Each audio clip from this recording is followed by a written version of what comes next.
সেথা শূন্য একটি ঝাড়।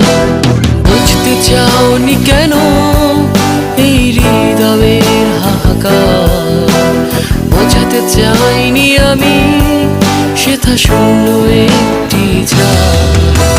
শুনতে চাও